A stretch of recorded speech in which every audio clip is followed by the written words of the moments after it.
আমি আমার স্বামীকে নিজের হাতে খুন করেছি কাল রাতে। সেই রক্তমাখা ছুরিটা এখনো আমার হাতে। একটা মেয়ে কতটা কষ্ট পেলে এত বড় সিদ্ধান্ত নেয়, তা আমার জীবন কাহিনী শুনলে আপনারা জানতে পারবেন। আমরা দুই ভাই বোন, আমি বড়, ভাই ছোট। বাবা ছোটখাটো মুদি দোকানে থাকতো। বাবার অল্প আয়ে বেশ ভালোই ছিলাম আমরা। তখন আমি ক্লাস 9-এ পড়ি। পড়াশোনায় খুব ভালো ছিলাম বলে স্যার ম্যামেরাও খুব আদর করতেন। বেশ ভালো কাটছিল দিন। হঠাৎ এলাকার এক প্রভাবশালীর কুনজর পড়লো আমার ওপর। তার ছেলে আমার সাথে আমার ক্লাসেই পড়তো। একজন বয়স্ক লোক এসে আমাকে নানান রকম ভাবে ডিস্টার্ব করতো, রাস্তায় নানান রকম হুমকি দিত। একটা সময় আমি আমার বাবাকে সবটা বললে বাবা ওই লোকের কাছে যান, কিন্তু ওই অসভ্য লোক আমার বয়স্ক বাবার গায়ে হাত তুলে।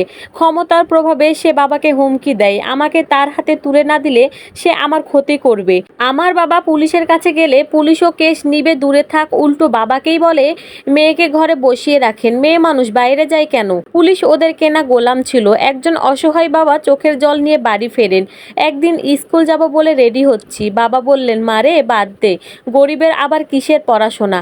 আমি বললাম, বাবা আমার দোষ কোথায়, আমি কেন পড়াশোনা বাদ দিব? সেই বয়স্ক লোক তার ছেলে আমার সাথে পড়ে, ভুল তো তার। আমার কথায় বাবা নিচু করে চোখের জল মুছলেন। বাবাকে আশ্বস্ত করে আমি স্কুলের দিকে গেলাম। স্কুল থেকে আসার সময় হঠাৎ একটা মাইক্রোবাস আমার সামনে এসে থামলো। কয়েকটা মোটাসোটা লোক আমার মুখ চেপে গাড়িতে তুললো। পরন্ত বিকাল, একটা পরিত্যক্ত বিল্ডিংয়ে আমাকে নিয়ে যাওয়া হলো। আমার চোখ দিয়ে শুধু পানি পড়ছিল, মুখ বাঁধা থাকায় আওয়াজ করতে পারছিলাম না। আমার ওপর দিয়ে ওই লোকগুলো মানবিক অত্যাচার চালায়। সেই দিনের কথা মনে পড়লে এখনো আমার রুহ কেঁপে ওঠে। আমাকে ওই পশুগুলো আমার বাড়ির সামনে ফেলে রেখে যায়। রাত হয়েছে, বাড়ি না ফেরায় আমার বাবা মা আমাকে নিয়ে অনেক চিন্তায় ছিলেন। আমার নিঠুর রক্তমাখা শরীর দেখে পাড়া প্রতিবেশী ছুটে আসেন। দেখে চেনার উপায় নেই। চিল্লাচিল্লির আওয়াজ শুনে আমার মাও ছুটে আসেন। এসে দেখেন তার কলিজার মানুষ রাস্তায় নিথর হয়ে পড়ে আছে। আমাকে দ্রুত হসপিটালে নেওয়া হয়। আমার অবস্থা এতটাই খারাপ ছিল যে আমাকে আইসিইউতে নেওয়া হয়। এদিকে একদিকে রক্ত চলছিল আর অন্যদিকে ড্রেসিং চলছিল। পুলিশকে কল করা হয় হসপিটাল থেকে, কিন্তু প্রভাবশালীদের পকেটের টাকায় কেনা গোলামগুলো কেস ঘুরিয়ে দেয়।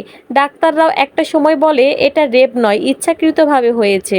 গরিবের অধিকার নিয়ে কথা বলার কেউ থাকে না। 17 দিন চিকিৎসা করার পর বাড়ি ফিরি। তখন পুরো শরীর খুব ব্যথা। মনে মনে সিদ্ধান্ত নিই বদলা নিব। 2 মাসেরও বেশি সময় লাগে সুস্থ হতে। ঘর থেকে বের হতে লজ্জা লাগতো, সবাই হাসি তামাশা করতো। আমার স্কুলে যাওয়াটাও বন্ধ হয়ে যায়। একটা জীবন নরকে পরিণত হয়। তারপর আমি সিদ্ধান্ত নিয়ে আমার জীবন যে নষ্ট করেছে তাকেও শান্তি দিব না। অনেক কষ্টে ওই লোকের ফোন নাম্বার কালেক্ট করি। মায়ের ফোন থেকেই প্রেমের অভিনয় শুরু করি। ওই চরিত্রহীন মানুষকে পটাতে বেশি সময় লাগেনি আমার। একটা সময় সে আমাকে বিয়ে করার জন্য পাগল হয়ে যায়। আমিও তো এটাই চেয়েছিলাম। পরিবারকে একরকম জোর করেই বিয়ে দেওয়ার জন্য রাজি করাই। যে আমার জীবন শেষ করলো তার সাথেই বিয়ে। ওই লোক প্রথমে জানতো না, কিন্তু পরে যখন জানলো তখন একটু আপত্তি করলেও পরে আমার মায়া আটকে যায়। আমাদের ঘরোয়াভাবে বিয়ে হয়। তার আগের বউটা এটা মানতে পারেনি, সে চলে যায় তার বাবার বাড়ি। তার ছেলে আমার ক্লাসমেট ছিল, আমি তার মা হলাম। বিয়ের 1 মাস তীব্র ঘৃণা নিয়েও ভালোবাসার অভিনয় করেছি। সে নেশা করত, অসৎ পথে টাকা উপার্জন করত।